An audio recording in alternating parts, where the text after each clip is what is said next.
Good morning to all. Good morning. जसं की note down केल्याप्रमाणे एक्सपेक्टेशन वर्सेस रियालिटी. तर आपण जे जीवन जगतो त्याच्यामध्ये आपल्या डोक्यात काहीतरी आयडिया असतो. आपल्याला काय वाटतं बाबा आपण असं केलं की आपल्याला लगेच काहीतरी भेटलं पाहिजे, त्या हिशोबाने आपण नुसतं पळत असतो. पण ऍक्च्युअल मध्ये जे काय घडतं आपल्यासोबत, म्हणजे एखादी समजा आयडिया आपल्या डोक्यात आली असेल की त्याच्यानंतर आपल्याला चॅलेंजेस फेस करायला लागतात, अडथळे येतात. ठीक आहे, तर त्याच्यानंतर जे काही प्रॉब्लेम्स आहेत त्याच्यावरती आपल्याला सोल्युशन काढायचं असतं.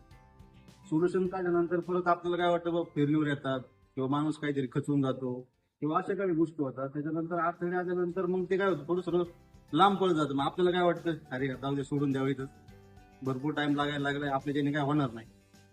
त्याच्यानंतर ह्या सगळ्या गोष्टी ज्या ठिकाणी होतात त्यावेळेस डोक्यावर तणाव येतो एक प्रकारचा. तणाव आल्यानंतर माणूस तो पूर्ण डाऊनच होऊन जातो. पण हा जो ग्राफ आहे, स्ट्रेस म्हणजे तणाव, तिथून तुम्ही सक्सेस पर्यंत जाता. पण आपण काय करतो, इथं आल्यानंतर डायरेक्ट मागे येऊन जातो. तर असं न करता जोपर्यंत सक्सेस भेटत नाही तोपर्यंत हा जो ग्राफ आहे हा आपल्याला फेस करावाच लागणार.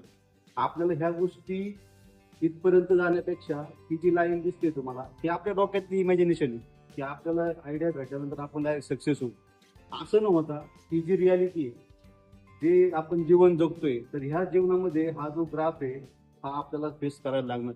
त्याशिवाय कोणताच माणूस यशस्वी होऊ शकत नाही.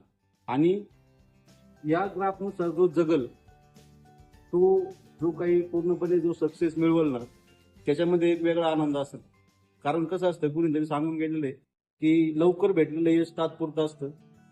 ज्या गोष्टी माणूस फेस करतो, अडथळे असो, प्रॉब्लेम्स असो, चढउतार असो आयुष्यात, तो कुठेतरी टॉपला जाऊन पोहोचतो. तर याच गोष्टी आपल्याला कॉर्पोरेट लाईफमध्ये असो, आपल्या जो काही पर्सनल लाईफ आहे याच्यामध्ये ह्या सगळ्या गोष्टी लागू होतात. तर प्रत्येकाने ह्या सगळ्या गोष्टी डोक्यात घेतल्या पाहिजे की बाबा आपण जसं विचार करतो तसं कधीच घडणार नाही. त्याच्यावरती आपल्याला या सगळ्या गोष्टी पार करायला लागतील, पुढे जाऊन आपल्याला सक्सेस भेटणार. ठीक आहे.